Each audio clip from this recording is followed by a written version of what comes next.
સુરતમાં અરુણ પાટીલની હત્યાનો ભેદ આખરે ઉકેલાયો છે। નાસ્તાના રૂપિયા માટે માસિયાઈ ભાઈએ હત્યા કરી। નાસ્તાના રૂપિયા નહીં આપતા છરી મારીને હત્યા કરી। માસિયાઈ ભાઈએ મિત્રો સાથે મળી હત્યા કરી દીધી છે। પોલીસે દિવ્યદાસ પાટીલ, સની હલવાઈની ધરપકડ કરી છે। બંને આરોપીઓ છે એ લોકોએ એમ નક્કી કર્યું કે આપણે નાસ્તો કરવા જવું છે, તો જે ભોગ બનનાર છે એણે પણ એને કીધું કે ભાઈ હું પણ નાસ્તો કરવા આવીશ, અને આ વચ્ચે ત્યારે એ લોકોએ પૈસાનું એવી વાત કરી કે આપણે સોલ્જરી કરશું। આ બાબતે ત્રણેય વચ્ચે કંઈક વિવાદ થયો, બોલાચાલી થઈ, અને એ વખતે કંઈક ઉગ્ર થઈ ગયા હોવાથી બંને જણાએ ભેગા મળી અને ભોગ બનનારની હત્યા કરી નાખી હતી। એક બાજુ સુરતમાં ગુનાખોરી માજા મૂકી રહી છે અને બીજી બાજુ તહેવારો આવતા સુરત પોલીસે મોટી કાર્યવાહી કરી છે। 75થી વધુ આરોપીઓની અટકાયત કરી છે। હત્યા, એનડીપીએસ, મારામારીના આરોપીઓની અટકાયત કરવામાં આવી છે। ચેઇન મોબાઈલ સ્નેચિંગના આરોપીઓની પણ અટકાયત કરાઈ છે। કાયદો વ્યવસ્થા જળવાઈ રહે એ માટે આ કાર્યવાહી કરાઈ છે। સુરત શહેરમાં કાયદો વ્યવસ્થા જળવાઈ રહે તે માટે ખાસ કરીને સુરત પોલીસ દ્વારા ખાસ પ્રકારનું આયોજન કરવામાં આવ્યું છે। ખાસ કરીને ઝોન 3 વિસ્તારમાં આવેલ લાલગેટ, ચોક બજાર, કતારગામ, મૈદરપુરા પોલીસ સ્ટેશને જે હિસ્ટ્રી ચિત્ર જેટલા આરોપીઓ છે તેમની આજરોજ અહીં જે પોલીસ દ્વારા કડક કાર્યવાહી કરવા માટે તેમને તમામ આરોપીઓને બોલાવવામાં આવ્યા છે। સર, હાલ કેટલા આરોપીઓને અહીં બોલાવવામાં આવ્યા છે અને કયા કયા પ્રકારની સૂચનાઓ આપવામાં આવી છે અને શા માટે? આ જે ટૂંક સમયમાં હવે આ શ્રાવણ મહિનો ચાલે છે તો વિવિધ તહેવારોનું સેલિબ્રેશન સુરત શહેરમાં થતું હોય છે, અને લો એન્ડ ઓર્ડરની પરિસ્થિતિ જળવાય તે માટે મહેરબાન પોલીસ કમિશનર સાહેબશ્રીની સૂચના દ્વારા આજે વિવિધ આરોપીઓને અહીંયા અમે ભેગા કરેલા છે। આ લોકોને બ્રીફ કરવામાં આવેલું છે કે તેઓએ ગુનેગારીની દુનિયા છોડીને તે લોકોએ હવે મેઇન સ્ટ્રીમમાં આવવું પડશે। જો હવે પછી એ લોકો કોઈ પણ જાતનો ગુનો આચરશે તો પોલીસ તેમની સામે કડકમાં કડક પગલાં લેશે, જેની અંદર તેઓના રેસિડન્ટ જે ગેરકાયદેસર એને પર તોડવાની કામગીરી કરવામાં આવશે। ઇલીગલ કનેક્શન, આવા તમામ પ્રકારના જે સ્ટ્રિક્ટમાં સ્ટ્રિક્ટ એક્શન છે એ પોલીસ દ્વારા ભવિષ્યમાં લેવામાં આવશે। બિલકુલથી ડીસીપી પિનાકીન પ્રમાણે જેમણે જણાવ્યું કે જે પ્રકારે સમગ્ર કાર્યવાહી કરવામાં આવી છે, આગામી દિવસોમાં જે પ્રકારે તહેવારો આવી રહ્યા છે ત્યારે શહેરમાં કાયદો વ્યવસ્થા જળવાઈ રહે તે માટે કુલ 3 પોલીસ સ્ટેશનના જે હિસ્ટ્રી ચીટર જેટલા આરોપીઓ છે, શરીર સંબંધી મારામારી, હત્યા, હાફ મર્ડર અને અન્ય મોબાઈલ સ્ટ્રેચિંગ અને અમુક જેટલા એનડીપીએસ એક્ટ હેઠળના જેટલા આરોપીઓ છે તમામ આરોપીઓની આજરોજ ઝોન 3 પોલીસ દ્વારા જે છે અટકાયતી પગલાં લેવામાં આવ્યા છે, કારણ કે આગામી દિવસોમાં જે પ્રકાર તહેવારો આવી રહ્યા ત્યારે કાયદો વ્યવસ્થા જળવાઈ રહે તે માટે સમગ્ર પ્રક્રિયા સુરત પોલીસ દ્વારા હાથ ધરવામાં આવી છે। કેમેરામેન ભૂષણ ચૌધરી સાથે જયેન્દ્ર પાંડે, સંદેશ ન્યૂઝ, સુરત। નવસારી પોલીસે ચીખલીગર ગેંગને ઝડપી પાડી છે। નવસારી ક્રાઇમ બ્રાન્ચે સુરતના ભેસ્તાનમાં ખાસ ઓપરેશન કરી 3,44,000ના મુદ્દામાલ સાથે ચીખલીગર ગેંગના 4 સભ્યોને ઝડપી પાડ્યા છે।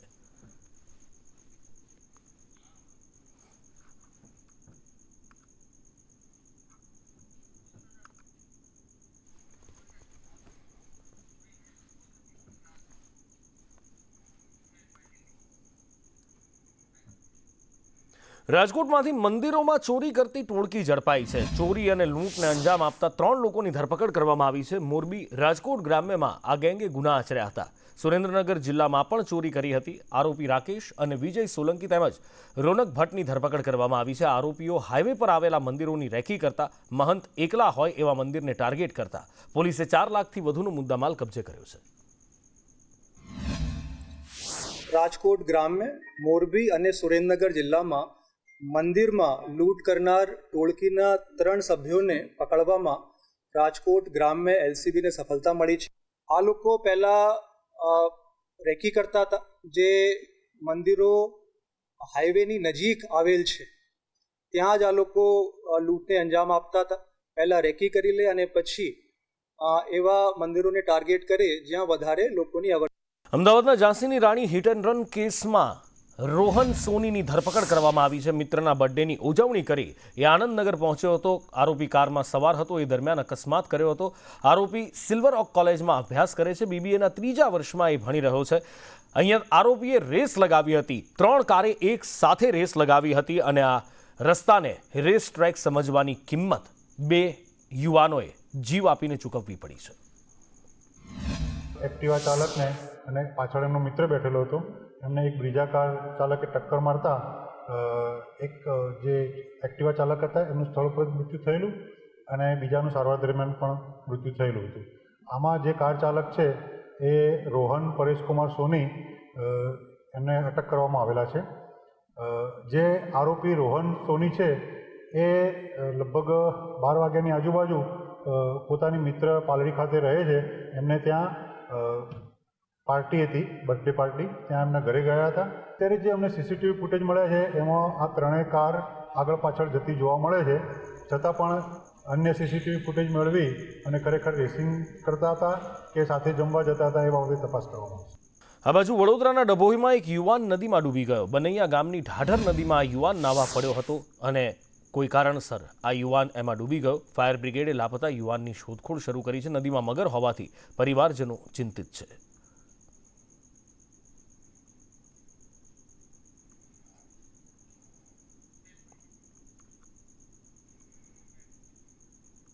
રાજકોટ મહાનગરપાલિકાના એન્જિનિયરોએ બુદ્ધિનું દેવાળું કાઢ્યું હોય એવું લાગી રહ્યું છે, કારણ કે અંડરપાસમાં પાણી નિકાલની સુવિધા અહીંના એન્જિનિયર ભૂલી ગયા છે. 4 કરોડના ખર્ચે આ અંડરપાસ બનાવવામાં આવ્યો, પણ અહીંયા 6 માસથી ઉદ્ઘાટનની રાહ જોવાઈ રહી છે. એનું કારણ એ છે કે અંડરપાસમાંથી પાણીના નિકાલની કોઈ જ વ્યવસ્થા કરવામાં નથી આવી. 48 કલાકમાં આ અંડરપાસ ખુલ્લો મૂકવા કોંગ્રેસ દ્વારા ચીમકી આપવામાં આવી છે અને જો અંડરપાસ ખુલ્લો નહીં મુકાય તો મ્યુનિસિપલ કોર્પોરેશનના બિલ્ડિંગનો ઘેરાવો કરવામાં આવશે. ચાલુ થયો નથી, લગભગ 4-5 મહિના પહેલાં બની ગયો છે, કમ્પ્લીટ થઈ ગયો છે, પૂર્ણ કામ થઈ ગયું છે, પણ હજી ચાલુ નથી થયો. તકલીફ પડે છે ઘણા બધા લોકોને અવર જવર કરવા માટે. આગળનું જે વિકાસવાળું નાલું છે ત્યાં તો સિંગલ જ છે, અહીંયા સિંગલ નાલું જ કર્યું છે, પણ ટ્રાફિક થોડોક વધારે થાય છે. બહુ તકલીફ પડે છે. આ ઘણા વખત ત્યાં થઈ ગયું છે, આ ખોલતા શું કામ નથી કાંઈ ખબર નથી પડતી. અમને બહુ તકલીફ પડે છે. અમારો તો આ રોજનો રસ્તો છે. અમને એમ હતું કે આ નાલું અમારા માટે બનાવ્યું છે તો ખુલશે તો અમને ઘણી બધી સગવડતા મળશે, પણ 6 મહિનાથી ઓલમોસ્ટ બનાવીને રાખ્યું છે, પણ અમને હજી સુધી ચાલુ નથી કરી દીધું, તો અમારે ફરીને જવું પડે છે. કોર્પોરેશનમાં તો ઘણી એવી સમસ્યા છે, એ લોકો હલ નથી કરતા, એટલે જેમ બને એમ ઝડપથી આ લોકો હલ કરે એવી અમે અપીલ કરીએ છીએ કોર્પોરેશન.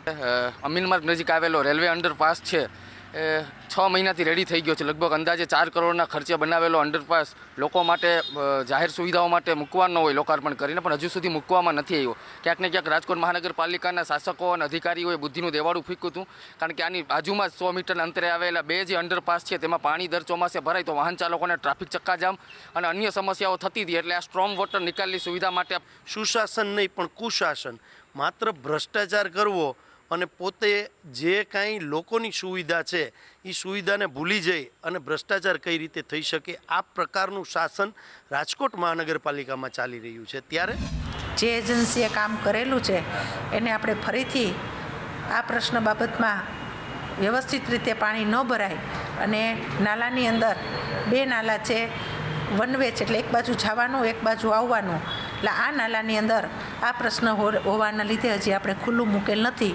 રેલવેને પણ આપણે પૈસા આપી દીધા છે ડિપોઝિટ રૂપે. રેલવે વિભાગની અંદર આ કામ આવતું હોવાથી આ કામ છે એ થઈ ગયું છે, પણ ટૂંક સમયની અંદર આ નાલું છે એનું લોકો માટે ખુલ્લું મૂકવામાં આવશે. રાજકોટ મહાનગરપાલિકાના એન્જિનિયરોની બુદ્ધિ ક્ષમતા જોવી હોય તો જે આ અંડરપાસ છે તેનું શ્રેષ્ઠ ઉદાહરણ છે. હું તમને આ સીધા જ દ્રશ્યો બતાવી રહ્યો છું કે હોમી દસ્તુર માર્ગ છે કે જ્યાં આ અંડરપાસ નાલું છે તે બનાવવામાં આવ્યું હતું. વર્ષ 2022-23માં દરખાસ્ત કરવામાં આવી હતી કે અહીં અત્યાધુનિક અંડરપાસ બનાવવામાં આવે. સૌપ્રથમ 2,39,00,000 ખર્ચે આ નાલું છે તે મંજૂર કરવામાં આવ્યું હતું. ત્યારબાદ રિવાઇઝ કરીને ટોટલ 4 કરોડ રૂપિયા ચૂકવવામાં આવ્યા હતા. અહીં નજીકમાં બીજા 2 અંડરપાસ આવેલા છે, પરંતુ ચોમાસા દરમિયાન ત્યાં ખૂબ જ પાણી ભરાવાની સમસ્યા સર્જાતી હોય છે. ત્યારે અત્યાધુનિક આ અંડરપાસ બનાવવામાં આવ્યો, 4 કરોડ રૂપિયા ખર્ચવામાં આવ્યા કે અહીં ચોમાસા દરમિયાન પણ વાહન ચાલકોને ભારે હાલાકીનો સામનો ન કરવો પડે, પાણી ભરાયા વગર જ વાહન ચાલકો પસાર થઈ શકે તે હેતુથી 4 કરોડના ખર્ચે આ અંડરપાસ બનાવવામાં આવ્યો હતો. પરંતુ આ અત્યાધુનિક 4 કરોડના ખર્ચે અંડરપાસ બની ગયો છે, તેના 6 મહિના થઈ ગયા છે. અંડર વોટર સ્ટ્રોમ સુવિધા પણ બનાવી છે, પરંતુ પાણીનો નિકાલ કઈ રીતે કરવો તે જે વ્યવસ્થા કરવાની હોય તે જ જે આ તજજ્ઞો છે કે જે એન્જિનિયરો છે બુદ્ધિશાળી તે જ સુવિધા છે તે ભૂલી ગયા છે, જેને લઈને 6 મહિનાથી આ તૈયાર નાલું છે તેને લોકો માટે ખુલ્લું મૂકવામાં નથી આવ્યું. આ નાલું ખુલ્લું મૂકવામાં ન આવતા અહીંથી પસાર થતા 15,000 થી 20,000 વાહન ચાલકો છે કે જેને 1.5 થી 2 કિલોમીટર ફરીને જવું પડે છે ને તેને ખૂબ જ ભારે હાલાકીનો સામનો છે તે કરવો પડે છે. તો બીજી તરફ કોંગ્રેસ દ્વારા ચીમકી આપવામાં આવી છે કે 48 કલાકમાં આ અંડરપાસ ખુલ્લું મૂકવામાં નહીં આવે તો મ્યુનિસિપલ કમિશનરનો ઘેરાવ કરવામાં આવશે. કેમેરામેન વિપુલ બોરીચા સાથે દિવ્યેશ જોશી, સંદેશ ન્યૂઝ, રાજકોટ. મહેસાણાના વિજાપુરમાં પત્રકાર પર હુમલાના કેસમાં આરોપી દિનેશ પટેલને 3 દિવસના રિમાન્ડ મેળવવામાં આવ્યા છે. ભેળસેળ માફિયાઓએ પત્રકાર પર હુમલો કર્યો હતો. પોલીસે સીસીટીવી ફૂટેજના આધારે તપાસ હાથ ધરી છે.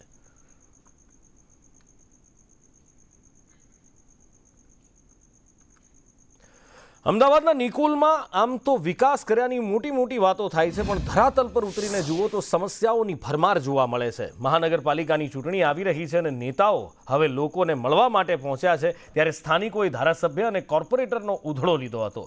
કોર્પોરેટરે દાદાગીરીથી જવાબ આપ્યાનો આરોપ નિકોલની જનતા લગાવી રહી છે. નિકોલમાં ગટર ઉભરાવાની સમસ્યા ખૂબ જૂની છે. એની સાથે જ ખરાબ રોડ, સ્ટ્રીટ લાઇટ બંધ હોવાની સમસ્યાઓ પણ છે. કોર્પોરેટર અને ધારાસભ્ય પાસેથી યોગ્ય જવાબ નહોતો મળ્યો અને નેતાઓએ પ્રજાથી ડરી ભાગતી પકડી હતી. અમદાવાદ શહેરના પૂર્વ વિસ્તાર હોય કે પશ્ચિમ વિસ્તાર હોય, જ્યાં જુઓ ત્યાં સમસ્યા હોય છે. જ્યારે નેતાઓ અધિકારીઓ પ્રજાના વચ્ચે પહોંચે છે, જ્યારે પ્રજા તેમને સવાલ કરે છે, ત્યારે તો દાવાઓ કરી દેવામાં આવે છે, પરંતુ ક્યારેક અધિકારીઓ પણ રડારમાં આવી જતા હોય છે, નેતાઓ પણ આવી જતા હોય છે. નિકોલ વોર્ડમાં પણ આવું જ થયું હતું. સ્થાનિક કોર્પોરેટર, ધારાસભ્ય અહીંયા વિઝિટ કરવા આવ્યા હતા. રહીશો લોકો છે જે છેલ્લા ઘણા સમયથી તમામ રજૂઆતો કરવા માટે પહોંચે છે, પરંતુ કોઈ રજૂઆતનું નિરાકરણ નથી આવતું. ત્યારે અધિકારીઓએ ભાગવું પડે છે, નેતાઓએ ત્યાંથી ભાગવું પડે છે. તેવું જ ગઈકાલે આવું જ બન્યું હતું નિકોલમાં. સ્થાનિકો આપણી સાથે છે, એમની સાથે જ વાત કરીએ. કાલે શું થયું હતું, શું રજૂઆત હતી અને અહીંયાના જે વિસ્તાર છે ત્યાં કેટલા સમયથી શું હાલાકીનો સામનો લોકો કરી રહ્યા છે? કાલે અહીંના સ્થાનિક ચૂંટાયેલા કોર્પોરેટરો અને ધારાસભ્ય રાઉન્ડમાં નીકળ્યા હતા, એટલે દરેક પબ્લિકને પ્રોબ્લેમ હતો રોડ, રસ્તા, ગટર, પાણીનો. એટલે એ લોકોએ એમની જોડે જવાબ માગ્યો કે અમે પણ ટેક્સ ભરીએ છીએ, અમારે ઘણી આવી રજૂઆતો છે, તમે રજૂઆત કેમ સાંભળતા નથી? એના માટે આ થોડી બોલાચાલી થઈ હતી અને પબ્લિકે એમની જોડે જવાબ માગ્યો હતો. એ લોકો જવાબ આપી કે નહીં.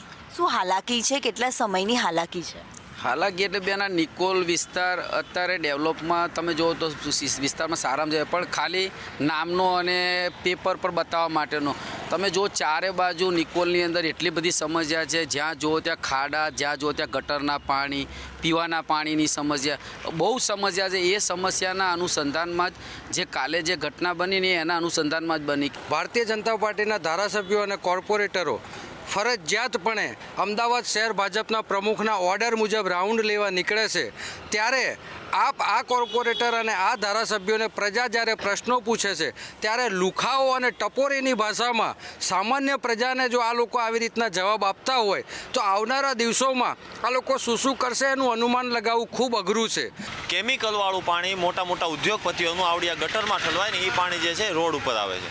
એટલે જે મોટા મોટા મગરમચ્છો જે પાપ કરે છે એવડે આમ જનતાને ભોગવવાનો વારો આવે છે. એટલે સ્થાનિકોની હાલાકી છેલ્લા ઘણા સમયથી છે અને જ્યારે જુઓ ત્યારે પાણી ઉભરાવાની, ગટરના પાણી ઉભરાવાની સમસ્યા પણ જોવા મળતી હોય છે. અને આખરે હાલાકી વેઠથી જનતાએ સત્તાધારીઓને પ્રશ્ન પૂછ્યા ત્યારે ત્યાંથી તેઓ જવાબ આપ્યા વિના જ ગયા હતા. જો કે અનેક સમસ્યાઓથી અમદાવાદના શહેરીજનો છે તે પીડાઈ રહ્યા છે.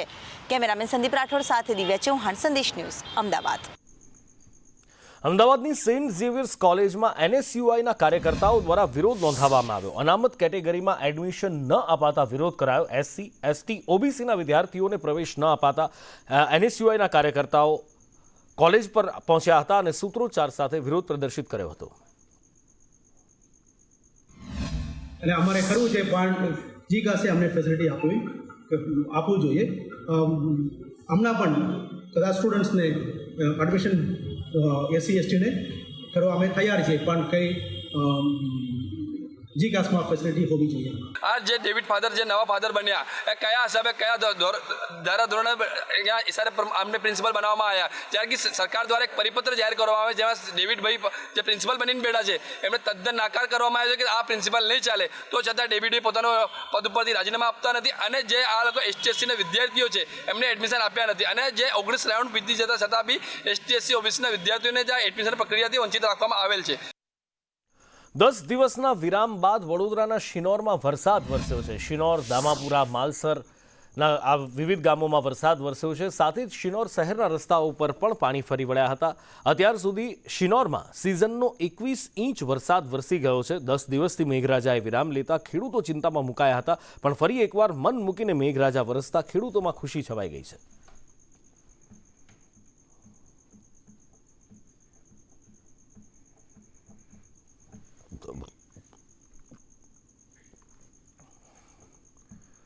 સાબર ડેરીનો વાર્ષિક દૂધ વધારો જાહેર કરવામાં આવ્યો છે. ડેરીએ નક્કી કરેલ 995 રૂપિયાનો ભાવ વધારો મંજૂર થયો છે. 653 કરોડનો કુલ ભાવ વધારો આપવામાં આવ્યો છે. ગયા વર્ષે 602 કરોડનો ભાવ વધારો અપાયો હતો. 21મી સાધારણ સભામાં અન્ય ઠરાવો પણ પસાર કરવામાં આવ્યા. દર વર્ષે 30 જૂન પહેલા દૂધનો વધારો આપવામાં આવતો હોય છે. ચેરમેન સેક્રેટરીને સાધારણ સભામાં સ્થાન મળશે. એ મીટિંગની અંદર નિયમ પ્રમાણે જે એજન્ડાના કામકાજ હતો એ સર્વને મતે મંજૂર કરવામાં આવે છે. અને ચાલુ વર્ષે અમારા પશુપાલકોને રિટર્ન મની ભાવ કે 995 રૂપિયા જે જાહેર કર્યો હતો એ ભાવ ચૂકવવાનું આજે નક્કી કરીશું. બીજું, સભાસદોના જે પ્રશ્નોની ચર્ચા માટે અમે આવતી જનરલ સભાની અંદર ચેરમેન સેક્રેટરી બંને બોલાવવાનો એક પણ નિર્ણય કર્યો છે. ને એમાં જે મંડળી લેવલના પ્રશ્નો હોય એનો એક નિકાલ થાય એ ભાવથી નિયામક મંડળે આ વર્ષે નવી પ્રથા પ્રણાલિકા ચાલુ કરવાનો નિર્ણય કર્યો છે. અમારી જે રિટેન મની કે જે અગાઉ અમે 960 રૂપિયા ભાવ ચૂકવેલ હતો અને બાકીના જે 35 રૂપિયા એટલે કે 995 પ્રમાણે જે ભાવફેર ચૂકવવાનો બાકી હતો એ આજે અમે જાહેર કરી અને આજે અથવા આવતીકાલે એમના ખાતામાં આપી દઈશું. કુલ અમે પુલિંગ રેટ અમે 850 આપેલો હતો વર્ષ દરમિયાન અને ફાઇનલ રેટ જે પ્રતિ કિલો ફેટ એ 995 રૂપિયા અમે ચૂકવી આપેલ છે. એટલે કે 145 રૂપિયાનો જે ડિફરન્સ થયો એના 653 કરોડ રૂપિયા અમે કુલ ચૂકવવાના છીએ. રાજ્યના 55 લાખ NFS રાશન કાર્ડ ધારકોને નોટિસ આપવામાં આવી છે. આધાર કાર્ડ અને પાન કાર્ડના ડેટાના આધારે આ નોટિસ અપાઈ છે. જિલ્લા કક્ષાએ પુરવઠા અધિકારી દ્વારા નોટિસ આપવામાં આવી છે. 55 લાખ NFS રેશન કાર્ડ ધારકોને અનાજ નહીં મળે.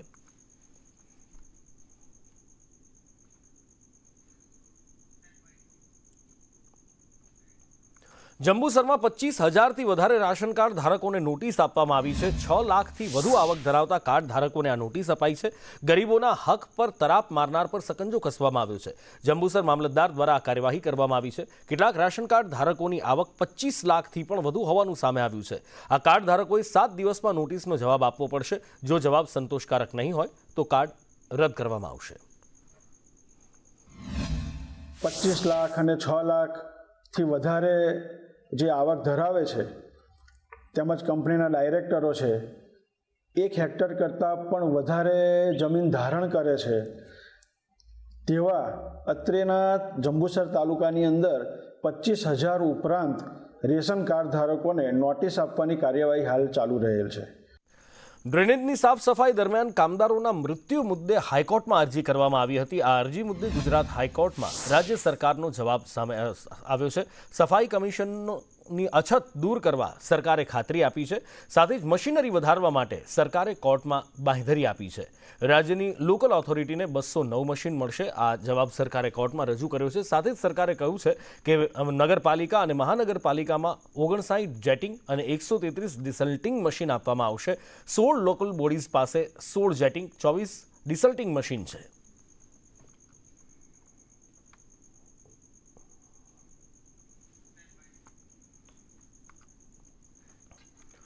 સુરત એરપોર્ટ નજીક બહુમાળી ઇમારતો મુદ્દે હાઈકોર્ટમાં અરજી કરવામાં આવી હતી. એરપોર્ટ નજીક બહુમાળી ઇમારતો હટાવવાની નોટિસ આપવામાં આવી હતી. પ્લેન ક્રેશ અમદાવાદમાં થયું એ બાદ આ ઊંચી ઇમારતો અડચણરૂપ હોવાનું સુરતના એરસ્પેસ વિભાગને અને એની સાથે સાથે નેશનલ એવિએશનને પણ ધ્યાનમાં આવ્યું હતું અને એ પછી આ બિલ્ડિંગોનો કેટલોક ભાગ હટાવવા માટેની વાત કરવામાં આવી હતી. નોટિસ પણ આપવામાં આવી હતી અને આ મામલો હાઈકોર્ટમાં પહોંચ્યો હતો.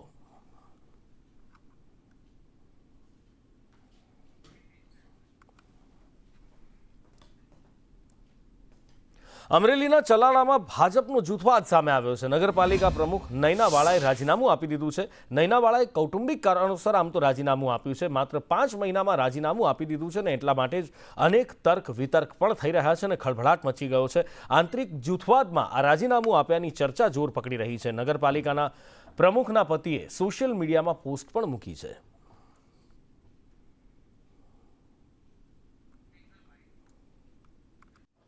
દ્વારકાના જામ રાવળ ગામે ભ્રષ્ટાચારને ઉજાગર કરવા કોંગ્રેસે રાવણ બોલે છે કાર્યક્રમ યોજ્યો હતો. આ કાર્યક્રમમાં ભ્રષ્ટાચારનો જિલ્લા કોંગ્રેસ દ્વારા આરોપ લગાવવામાં આવ્યા. કોંગ્રેસ કાર્યકર્તાઓ સહિત સ્થાનિકો આ કાર્યક્રમમાં જોડાયા હતા. ગટર ખાઈ ગયા છે. ધાર વિસ્તારની અંદર હાઈસ્કૂલ નથી. જેસીબીનું ભાડું 850 રૂપિયાની જગ્યાએ 2500 રૂપિયા એક કલાકના ઉધાર્યા છે. આઇકોનિક રોડના નામે ગેરેજવાળાને હેરાન કર્યા છે. આવા અનેક પ્રશ્નો જે છે, આ પ્રશ્નોથી રાવલવાસીઓ ત્રાહિમામ થઈ ગયા. એટલું જ નહીં, ભાજપના સંગઠનના હોદ્દેદારોય ત્રાહિમામ થઈ ગયા. ભાજપની ઉલટી ગંગાની શરૂઆત આજે જામ રાવલથી થઈ છે કે 3 ટર્મના નગરપાલિકાના પ્રમુખ સહિત એમની સમગ્ર ટીમ અનુસૂચિત જાતિ, ઓબીસી અને બાકીના તમામ લોકો જે છે આજે સત્તાવાર રીતે ભાજપની વિચારધારા છોડીને કોંગ્રેસની વિચારધારા સાથે આજે સંકળાયા, જોડાયા છે. છેલ્લા 12 વર્ષથી આ ભાજપમાં હું કાર્યકર્તા હતો અને છેલ્લા 5 વર્ષથી હું અનુસૂચિત જાતિ મોરચાનો પ્રમુખ રહી ગયેલ છે અને મારી ગ્રાન્ટો અન્ય જગ્યાએ વપરાણી છે. આજથી લગભગ 3 મહિનાથી અમે લડત આપીએ છીએ, વારંવાર રજૂઆત કરીએ છીએ, એનો કોઈ જાતનો નિકાસ આવ્યો નહીં. ભાજપના એના સ્થાનિક લોકો એવું કર્યું, કયા મોટે ભાજપ ભેગું રાવલ માલું પ્રજા અવસર જાય તો રસ્તો જ નથી રહેવા દીધો. હવે પૂરું કરી દીધું. એ હવે રોડ રસ્તા ઓલા 32 લાખના મશીન લીધા ભંગારમાંથી લઈ 7 લાખના લઈને 32નું બિલ ચૂકવી દીધું. પ્રજાનો પૈસો વેડફાઈ રાખી અમારાથી સહન નથી થતો. વડોદરામાં તિરંગા યાત્રા નીકળી. હર્ષ સંઘવીની આગેવાનીમાં આ તિરંગા યાત્રા નીકળી હતી. રાજમહેલ રોડથી ગાંધીનગર ગૃહ સુધી આ યાત્રા નીકળી. સ્વચ્છતાની થીમ આ યાત્રામાં જોવા મળી. તિરંગા યાત્રામાં 50,000થી વધારે લોકો જોડાયા હતા. વડોદરાને પબ્લિક સ્વયંભૂ આવીને આને સફળ બનાવવા માટે આવ્યા છે. આ 2 કિલોમીટરની રૂટ અમે સફળ બનાવીશું. આવનારા ઇન્ડિપેન્ડન્સ ડે સેલિબ્રેશનનું ભાગરૂપે આ તિરંગા યાત્રા થઈ રહ્યા છે. ઓપરેશન સિંદૂર પછી અહીંયા એક સારું માહોલ ફરી બન્યું છે. એટલે અમે આશા રાખીએ કે આજના રેલી સફળ બને અને વડોદરાના નાગરિકોની સાથ સહકાર માટે પણ અમે આભાર માનીએ છીએ. વડોદરા શહેરના ખૂણે ખૂણે માં ભારતીના નારા ગુંજી રહ્યા છે. વડોદરા શહેરના સૌ નગરજનોએ સાથે મળીને દેશભક્તિના રંગે રંગાયા છે. એક બાજુ ભારે વરસાદ અને એક બાજુ દેશભક્તોનું ટોલું, બેઉ જણ આજે સાથે જાણે કે માં ભારતીના રંગે માં ભારતીના નારા લગાડીને વડોદરા શહેરના હજારો લોકો આજે આ તિરંગા યાત્રામાં જોડાઈને ઉત્સાહપૂર્વક ભાગ લઈ રહ્યા છે. આ તિરંગા યાત્રા સ્વચ્છતાની થીમ ઉપર યોજાઈ હતી અને ગૃહ રાજ્યમંત્રીએ સ્વચ્છતાના પાઠ પણ ભણાવ્યા હતા. હર્ષ સંઘવીએ રોડ ઉપરની ખાલી બોટલ ઉઠાવી હતી. તિરંગા યાત્રામાં ગૃહ રાજ્યમંત્રી હર્ષ સંઘવીએ નિવેદન આપતા કહ્યું હતું કે શહેરના ખૂણે ખૂણામાં મા ભારતીના નારા ગુંજી રહ્યા છે. વડોદરાવાસીઓને સ્વચ્છતા જાળવવા માટે અપીલ કરી હતી.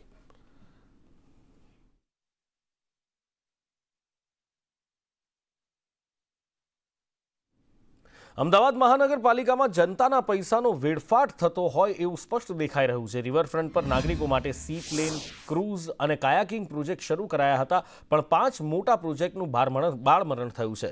સાબરમતી રિવરફ્રન્ટ પર અમદાવાદ મ્યુનિસિપલ કોર્પોરેશનના 2016થી અત્યાર સુધી અનેક પ્રોજેક્ટ ફેલ થયા છે. અમદાવાદ મ્યુનિસિપલ કોર્પોરેશનમાં વિપક્ષના નેતા શહેજાદ ખાન પઠાણે આ પ્રોજેક્ટ મામલે રજૂઆત કરી હતી. વર્ષ 2016માં ઝીપલાઇન સેવા શરૂ થઈ હતી. એ પછી sea plane, joyride helicopter, kayaking, water activity અને રિવર ક્રૂઝ શરૂ કરાયા હતા. બીજી તરફ સ્ટેન્ડિંગ કમિટીના ચેરમેને વિપક્ષના આક્ષેપોને પાયાવિહોણા ગણાવ્યા છે. आया है कि साबरमती रिवर फ्रंट के सभी शौचालय की हालत खस्ता नजर आती है. ईस्ट साइड की बात की जाए तो रिवर फ्रंट के शौचालय पर दारू की थैलियां नजर आती है, यानी कि अंदर ही शौचालय पर कहीं ना कहीं दारू का अड्डा. એની અંદર ક્રૂઝ હાલમાં ચાલુ છે. ભૂતકાળની અંદર 2 મહિના પહેલા સાબરમતી નદી એના ઇરિગેશનના જે દરવાજા છે એ સિંચાઈ વિભાગ દ્વારા એને રિપેર કરવા માટે નદીને ખાલી કરવામાં આવ્યો છે. ઇમેજિકા સાથે પણ MOU કરવામાં આવ્યા છે. સાબરમતી રિવરફ્રન્ટ આવનાર સમયગાળા દરમિયાન લોનાવાલા જવું ના પડે, રાઇડ્સ માટે વૈશ્વિક કક્ષાની રાઇડ આ રિવરફ્રન્ટ ઉપર આવનાર 2 વર્ષની અંદર જોવા મળશે. 46 વર્ષ પહેલા 11 ઓગસ્ટ 1979ના દિવસે મોરબીની જીવાદોરી સમાન મચ્છુ 2 ડેમ તૂટી ગયો હતો અને મોટી હોનારત થઈ હતી. મચ્છુ 2 ડેમની દિવાલ તૂટી જતા માનવ ઇતિહાસે અગાઉ ક્યારેય ના જોયો હોય એવી હોનારત જોવા મળી હતી. પાણીના પ્રવાહમાં લોકો, પશુઓ તણાયા હતા અને 2 કલાકના સમયમાં મોરબી શહેરને એ પાણીએ તારાજ કરી નાખ્યું હતું. ગલી હોય કે મહોલ્લા, બજાર હોય કે મકાનની છત, દરેક સ્થળ સ્મશાન બની ગયું હતું. ઠેર ઠેર પૂરમાં હોમાઈ ગયેલા માનવના મૃતદેહ પડ્યા હતા અને સૌથી મોટી ખુમારી અબોલ પશુઓની થઈ હતી. પાણીએ મોરબી શહેરને ધમરોળી નાખ્યું હતું. જોત જોતામાં મકાનો ધરાશાયી થયા. વીજળીના થાંભલા પર માનવના મૃતદેહો લટકતા જોવા મળ્યા હતા. આ મોરબી સમયના વહેણ સાથે આગળ વધ્યું અને ફરી પગભર થયું, પણ પોતાના સ્વજનોની ખોટ અને ગોઝારા પૂરને હજી મોરબીવાસી ભૂલાવી શકતા નથી. જ્યારે આ દિવસને મોરબીવાસીઓ યાદ કરે છે ત્યારે એમની આંખોમાંથી આંસુ રોકાતા નથી. આ ઘટના મોરબીના ઇતિહાસમાં કેદ થઈ ગઈ છે, જે ભૂલવી મોરબીવાસીઓ માટે અશક્ય બની ગઈ છે.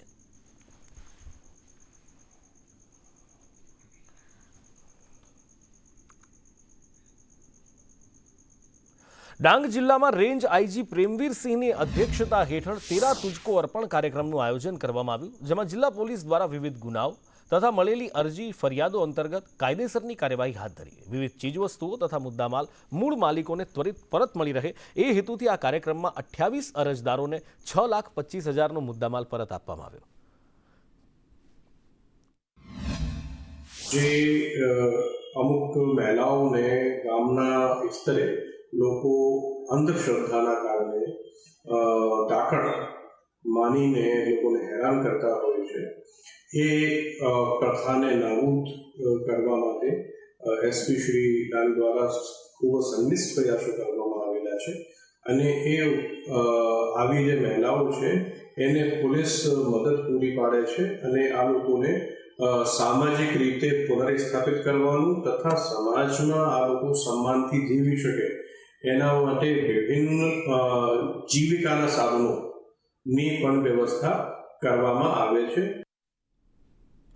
જૂનાગઢમાં આંતરરાષ્ટ્રીય સિંહ સંરક્ષણ સેમિનાર યોજાયો, જેમાં વનમંત્રી મુળુભાઈ બેરાની અધ્યક્ષતામાં કાર્યક્રમ યોજાયો. વર્લ્ડ વાઇલ્ડ ફેડરેશન એટલે કે WWF, IOC, ટાઈગર રિઝર્વના ડિરેક્ટર્સ હાજર રહ્યા હતા. સિંહોની વસ્તી, નીતિ વિષયક બાબતો અંગે ચર્ચા થઈ. રાજ્યસભાના સાંસદ પરિમલભાઈ નથવાણી પણ હાજર રહ્યા. અલગ અલગ NGOના નિષ્ણાતો પણ હાજર રહ્યા હતા. લાયન જોવા હોય તો વેકેશનમાં તો જગ્યા ખાલી નથી મળતી, સફારી પણ નથી મળતી. તો બરડાથી મને લાગે છે કે બહુ મોટું કામ થશે અને બરડાની શરૂઆત કાલે જ થઈ ગઈ છે. એટલે હું એવું કહીશ કે બરડા નહીં દેખા તો કુછ નહીં દેખા. અને બરડાથી એક મોટું ભાર શાસનથી ઓછું થશે અને આપણા જે લાયન છે જુદી જુદી ડિસ્ટ્રિક્ટોમાં છે. અત્યારે 400 અહીંયા છે અને 400 બહાર છે. સામાન્ય રીતે જે સિંહ બાળ છે જે નાની ઉંમર છે, જેની તડક મેળવે છે, એટલે રોગ પ્રતિકારક શક્તિ ઓછી હોવાના લીધે આવો જ્યારે વાયરસ આવે છે એને બચાવવું ખૂબ મુશ્કેલ થતું હોય છે. પણ છતાંય આપણે બાકીના જે 6 સિંહ બાળ છે એને બચાવવામાં સ્ટેબલ થઈ ગયા અને એના માટે ખૂબ પ્રયત્ન કર્યા છે. ભવિષ્યમાં આવા પ્રકારના કોઈ રોગ આવે એટલે ખાસ કરીને વન વિભાગની બહાર સિંહ જ્યાં હોય છે રેવડીઓ વિસ્તારમાં, એવા વિસ્તારોમાં સતત મોનિટરિંગ વધે એના માટે પણ અમે સૂચનાઓ આપી છે. જૂનાગઢની સિવિલ હોસ્પિટલમાં ચોમાસા દરમિયાન રક્તદાતાઓ દ્વારા ઓછું રક્તદાન થાય છે. હાલમાં હોસ્પિટલના બ્લડ સેન્ટરમાં 550થી વધુ બ્લડ યુનિટનો સંગ્રહ છે. સિવિલ હોસ્પિટલમાં લોહીની અછત ઊભી થાય એવી પરિસ્થિતિ ઊભી થઈ છે. વરસાદી વાતાવરણ અને માંદગીના કારણે ઘણા લોકો રક્તદાન કરવાનું ટાળે છે, જેના કારણે આવનાર દિવસોમાં લોહીની તંગી ઊભી થઈ શકે છે. આ જરૂરિયાતને પહોંચી વળવા માટે સુપ્રિન્ટેન્ડન્ટ ડોક્ટર બ્રહ્મભટ્ટે શહેરના તમામ જાગૃત નાગરિકોને અપીલ કરી છે કે દરેક પુખ્ત વયના વ્યક્તિએ દર 3 મહિને એકવાર રક્તદાન કરવું જોઈએ. સ્વાસ્થ્ય સેવા એ માત્ર ડોક્ટરોની નહીં, સમગ્ર સમાજની જવાબદારી છે. આજે કોઈ બીજાને જરૂર તો કાલે કદાચ આપણું જ લોહી આપણો પણ જીવ બચાવી શકે છે. બ્લડ ડોનેશન કેમ્પનું આયોજન થાય છે, પરંતુ સ્વૈચ્છિક રક્તદાતાઓ એટલા બ્લડ ડોનેશન કેમ્પમાં આવતા નથી અને જોઈએ એટલું સ્વૈચ્છિક રક્તદાન થતું નથી. આને લીધે થોડીક બ્લડની અછત સર્જાવાની ભીતિ છે. એટલે અગમચેતીના ભાગરૂપે મારી તમામ સ્વૈચ્છિક રક્તદાતાઓને નમ્ર વિનંતી છે કે એક સ્વસ્થ વ્યક્તિ, પુખ્ત વયનું વ્યક્તિ દર 3 મહિને રક્તદાન કરી શકે છે. હું પોતે નિયમિત રીતે રક્તદાન કરું છું. એનાથી કોઈ અશક્તિ, કમજોરી આવતી નથી. રક્તદાન કરવાથી ખૂબ જ સંતોષની લાગણીનો અનુભવ થાય છે.